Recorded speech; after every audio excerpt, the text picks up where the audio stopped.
Today I was scrolling through some knife prices, just seeing how the market was looking, and I actually noticed something really interesting. Number one, a lot of knives are hitting all-time highs, and number two, a lot of knives that went under my radar are actually performing really well. So today I want to talk about the best knives to buy in 2022 that not only look sick, but can make you some easy money.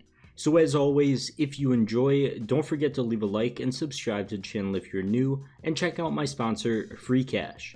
Free Cash is the best way out there to earn money fast and of course completely free. By going to the Earn tab at the top, there is quick surveys you can fill out, apps you can install, and short videos you can watch to earn coins, which you can turn into cash instantly. It takes less than 20 minutes to cash out on average, and tens of thousands of dollars are earned by users a day. You guys have earned over 7 grand under my link so far. The withdrawing methods also give you a ton of options. There's cash, skins, crypto, really any basic method. So why not spend some spare time making some easy money? Be sure to check out Free Cash with that link in the description and sign up with my link for a free 100 coins. But for now, let's get right into the video. Okay, so the original knife I was looking at was actually the Butterfly Rust Coat. I don't even know why, but either way, this thing has actually been recently selling at all-time high prices in just the past month or two. Reasons for this being that we're past the operation, yada yada. I've been through this 100 times by now. Either way, focus is back towards play skins after the big operation dip, but also it's just a knife people like. It genuinely is that simple. The butterfly knife has constantly proven to be a fan favorite. I mean, literally just look at the price of it. Look at the price of the breakout case as well, obviously a case that only has the butterfly knife.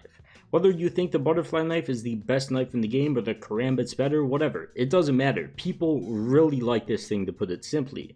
Now, another reason for the butterfly knife rust coat specifically to be reaching new all-time highs is because, number one, it's in both of the Spectrum cases, and although they aren't as crazy as a case investment like the glove case or the breakout case and haven't seen a massive breakout, they've still increased in price quite a bit. There isn't an insane amount of supply on the market, and if we look at cases unboxed per month, it's actually surprisingly more than I thought it would be, but still over a million Spectrum 2s unboxed in January. But like I've been saying for these past 2 months at this point, with the operation coming to a close and now lots more players coming to the game suddenly, over 70,000 more average players a day compared to December, there's going to be a lot more demand for knives. I mean, there's 70,000 more average people per day playing the game, probably millions more people playing the game per month. And since people typically are going to hold on to knives for longer than the random play skin, lower supply, higher demand means higher price. It's pretty simple. But just because one butterfly knife increases in price doesn't mean all the knives are great investments.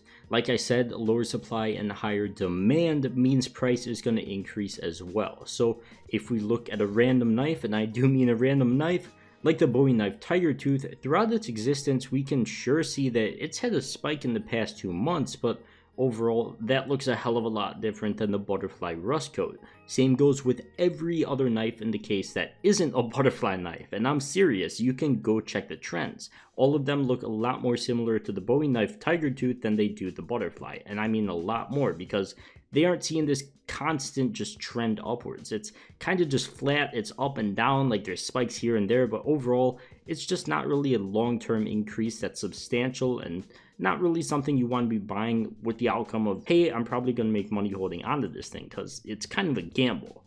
But there is some good and bad news to this. The first piece of good news is that knives in the Spectrum case are kind of garbage. It has the Bowie knife, falchion knife, huntsman knife, shadow daggers, and of course the butterfly knife, which is the only good one.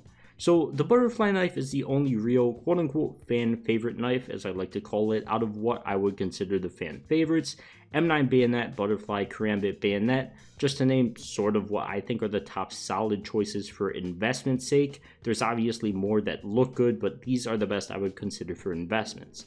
Bad news is that butterfly knives are a hell of a lot more expensive than the rest of the knives in this case. So even though they're the only ones that seem to be a consistent good long-term profit investment that hold value and increase over time, they're definitely not in everybody's budget, and I'm not going to pretend like they are. Not everybody wants to go out and spend 500 bucks on a virtual knife, so how can you find a more budget-friendly knife that will increase in price? Well, number one, you gotta look at older cases that aren't being unboxed as much anymore.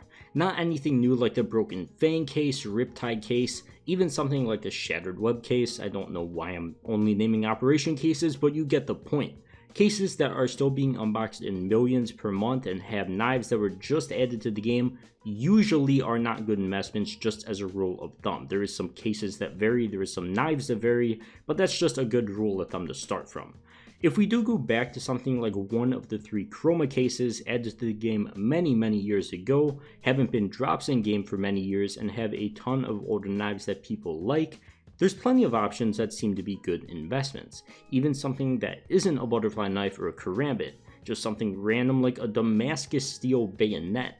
The trend still looks really strong and has for the past few years, besides a recent spike after the hype that we saw in summer of 2021 followed by a slight dip, but besides that, it has looked really good. And with many of the knives in these cases that are this old just being in inactive inventories or just haven't moved inventories in like over a year, over a couple years for whatever reason, price is bound to look pretty strong, which is why I like knives as investments. Plenty of people just hold on to them for a long time, which is great for investors. There's way less supply out there, and this goes for a lot of knives in the chroma cases especially, which is why I'm covering it. Like if you compare that bayonet Damascus steel to something like the M9 Rust Coat, which is also in the chroma case, which I purposely chose because they have pretty much the exact same prices and the exact same drops which we saw recently because they were a bit overinflated in price and increased too fast. They also have the same uptrend for the past few years. So what I'm trying to say from this is, whether you like a bayonet, an M9 bayonet, a Damascus steel, a Rust Coat, whatever it is, there's plenty of options out there. There's plenty of options for whatever budget you have. You just really got to look through the cases.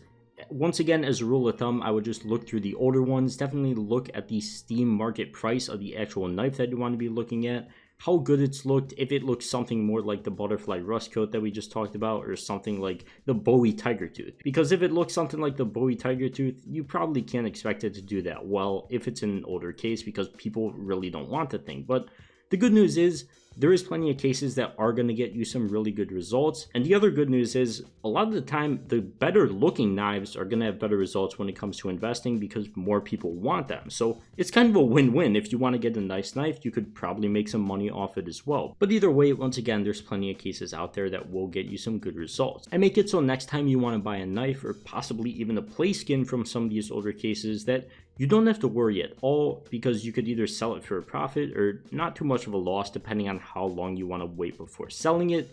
If your sole goal is just profit while buying a knife, you are definitely going to want to hold on to something like this for a longer time. So don't be too trigger happy to sell monitoring the price every day, because knives are going to fluctuate quite a bit. But that's the great thing about it and why I like knives. You've got something you like and you don't have to worry about selling it every day.